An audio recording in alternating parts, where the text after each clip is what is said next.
Hari ke-50 baca Alkitab untuk Mama. Lanjut ya, Mak. Lukas 19 ayat 11. Perumpamaan tentang uang mina. Untuk mereka yang mendengarkan dia di situ, Yesus melanjutkan perkataannya dengan suatu perumpamaan. Sebab ia sudah dekat Yerusalem dan mereka menyangka bahwa kerajaan akan segera kelihatan. Maka ia berkata, ada seorang bangsawan berangkat ke sebuah negeri yang jauh untuk dinobatkan menjadi raja di situ, dan setelah itu baru kembali. Ia memanggil 10 orang hambanya dan memberikan 10 mina kepada mereka, katanya, pakailah ini untuk berdagang sampai aku datang kembali. Akan tetapi, orang-orang sebangsanya membenci dia, lalu mengirimkan utusan menyusul dia untuk mengatakan, kami tidak mau orang itu menjadi raja atas kami. Dan terjadilah ketika ia kembali setelah ia dinobatkan menjadi raja, ia menyuruh memanggil hamba-hambanya yang telah diberinya uang itu untuk mengetahui berapa hasil dagang mereka masing-masing. Orang yang pertama datang dan berkata, Tuan, mina tuan yang satu itu telah menghasilkan 10 mina. Katanya kepada orang itu, baik sekali perbuatanmu itu, hai hamba yang baik. Engkau telah setia dalam perkara kecil, karena itu terimalah kekuasaan atas 10 kota. Datanglah yang kedua dan berkata, Tuan, mina tuan telah menghasilkan 5 mina, katanya kepada orang itu. Dan engkau kuasailah 5 kota.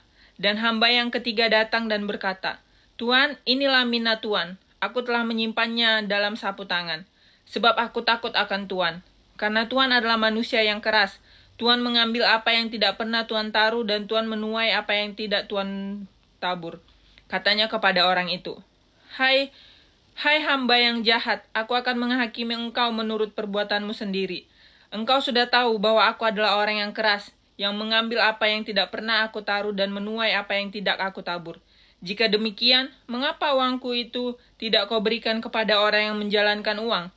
Maka sekembaliku, aku dapat mengambilnya serta dengan bunganya. Lalu katanya kepada orang-orang yang berdiri di situ, ambillah mina yang satu itu daripadanya dan berikanlah kepada orang yang mempunyai 10 mina itu. Kata mereka kepadanya, Tuan, ia sudah mempunyai 10 mina, jawabnya. Aku berkata kepadamu, setiap orang yang mempunyai kepadanya akan diberi, tetapi setiap yang tidak mempunyai daripadanya akan diambil, juga apa yang ada padanya. Akan tetapi, semua seteruku ini yang tidak suka aku menjadi rajanya, bawalah mereka kemari dan bunuhlah mereka di depan mataku. Kenapa rambut gini, Ma? Yesus dielu-elukan di Yerusalem. Dan setelah mengatakan semuanya itu, Yesus mendahului mereka dan meneruskan perjalanannya ke Yerusalem. Ketika ia telah dekat Betfage dan Betania yang terletak di gunung yang bernama Bukit Zaitun, Yesus menyuruh 2 orang muridnya dengan pesan, pergilah ke kampung yang di depanmu itu, pada waktu kamu masuk di situ, kamu akan mendapati seekor keledai muda tertambat, yang belum pernah ditunggangi orang. Lepaskanlah keledai itu dan bawalah kemari. Dan jika ada orang yang bertanya kepadamu, mengapa kamu melepaskannya? Jawablah begini, Tuhan memerlukannya. Lalu pergilah mereka yang disuruh itu dan mereka mendapati segala sesuatu seperti yang telah dikatakan Yesus. Ketika mereka melepaskan keledai itu, berkatalah orang yang mempunyai keledai itu, mengapa kamu melepaskan keledai itu? Kata mereka, Tuhan memerlukannya. Mereka membawa keledai itu kepada Yesus, lalu mengalasinya dengan pakaian mereka, dan menolong Yesus naik ke atasnya. Dan sementara Yesus mengendarai keledai itu, mereka menghamparkan pakaiannya di jalan.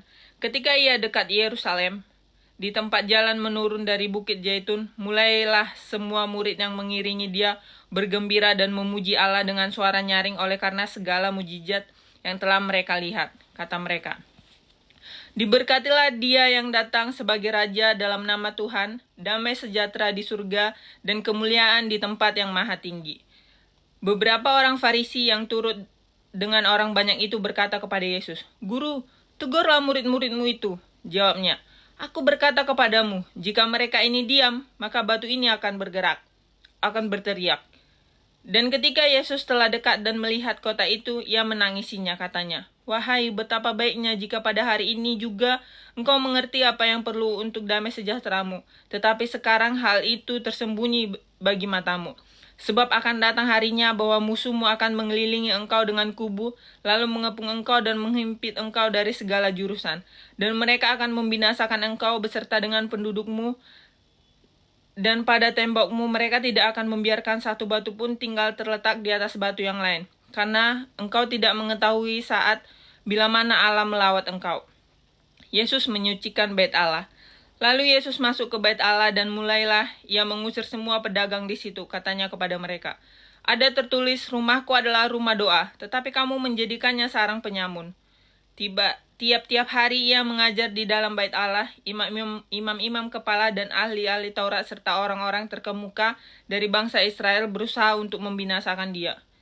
Tetapi mereka tidak tahu bagaimana harus melakukannya, sebab seluruh rakyat terpikat kepadanya dan ingin mendengarkan dia. Pertanyaan mengenai kuasa Yesus. Pada suatu hari ketika Yesus mengajar orang banyak di bait Allah dan memberitakan Injil, datanglah imam-imam kepala dan ahli-ahli Taurat serta tua-tua ke situ. Dan mereka berkata kepada Yesus, "Katakanlah kepada kami, dengan kuasa manakah engkau melakukan hal-hal itu? Dan siapa yang memberikan kuasa itu kepadamu?" Jawab Yesus kepada mereka, "Aku juga akan mengajukan suatu pertanyaan kepada kamu. Katakanlah kepadaku, baptisan Yohanes itu dari surga atau dari manusia?" Mereka mempertimbangkannya di antara mereka dan berkata, "Jikalau kita katakan dari surga, ia akan berkata, 'Mengapakah kamu tidak percaya kepadanya?' Tetapi jikalau kita katakan dari manusia, seluruh rakyat akan melempari kita dengan batu. Sebab mereka yakin bahwa Yohanes adalah seorang nabi." Lalu mereka menjawab bahwa mereka tidak tahu dari mana baptisan itu. Maka kata Yesus kepada mereka, "Jika demikian, aku juga tidak mengatakan kepadamu dengan kuasa manakah aku melakukan hal-hal itu." Perumpamaan tentang penggarap-penggarap kebun anggur. Lalu Yesus mengatakan perumpamaan ini kepada orang banyak. Seorang membuka kebun anggur, kemudian dia menyewakannya kepada penggarap-penggarap lalu berangkat ke negeri lain untuk waktu yang agak lama. Dan ketika sudah tiba musimnya, ia menyuruh seorang hamba kepada penggarap-penggarap itu supaya mereka menyerahkan sebagian dari hasil kebun anggur itu kepadanya. Tetapi penggarap-penggarap itu memukul hamba itu dan menyuruhnya pulang dengan tangan hampa. Sesudah itu ia menyuruh seorang hamba yang lain, tetapi hamba itu juga dipukul dan dipermalukan oleh mereka. Lalu disuruh pulang dengan tangan hampa. Selanjutnya ia menyuruh hamba yang ketiga, tetapi orang itu juga dilukai oleh mereka. Lalu dilemparkan ke luar kebun itu. Maka kata tuan kebun anggur itu, "Apakah yang harus kuperbuat? Aku menyuruh anakku yang kekasih, tentu ia." Mereka segani. Tetapi ketika penggarap-penggarap itu melihat anaknya itu, mereka berunding, katanya, "Ia adalah ahli waris. Mari kita bunuh dia, supaya warisan itu menjadi milik kita." Lalu mereka melemparkan dia keluar kebun anggur itu dan membunuhnya. Sekarang apa yang akan dilakukan oleh tuan kebun anggur itu dengan mereka? Ia akan datang dan membinasakan penggarap-penggarap itu dan mempercayakan kebun anggur itu kepada orang-orang lain. Mendengar itu mereka berkata, "Sekali-kali jangan." Tetapi Yesus memandang mereka dan berkata, "Jika demikian, apakah arti nas ini? Batu yang dibuang oleh tukang-tukang bangunan telah menjadi batu penjuru. Barang siapa jatuh ke atas batu itu, ia akan hancur. Dan barang siapa ditimpa batu itu, ia akan remuk." Lalu ahli-ahli Taurat dan imam-imam kepala berusaha menangkap dia pada saat itu juga, sebab mereka tahu bahwa merekalah yang dimaksudkannya dengan perumpamaan itu, tetapi mereka takut kepada orang banyak. Tentang membayar pajak kepada kaisar.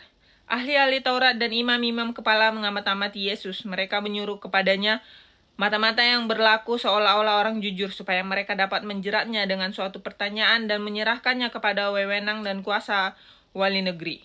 Orang-orang itu mengajukan pertanyaan itu kepadanya, "Guru, kami tahu bahwa segala perkataan dan pengajaranmu benar, dan engkau tidak mencari muka, melainkan dengan jujur mengajar jalan Allah. Apakah kami diperbolehkan membayar pajak kepada kaisar dan tidak? Tetapi Yesus mengetahui maksud mereka yang licik itu. Lalu ia berkata kepada mereka, "Tunjukkanlah kepadaku suatu dinar, gambar dan tulisan siapakah ada padanya?" Jawab mereka, "Gambar kaisar." gambar tulisan kaisar. Lalu kata Yesus kepada mereka, kalau begitu berikanlah kepada kaisar apa yang wajib kamu berikan kepada kaisar, dan kepada Allah apa yang wajib kamu berikan kepada Allah.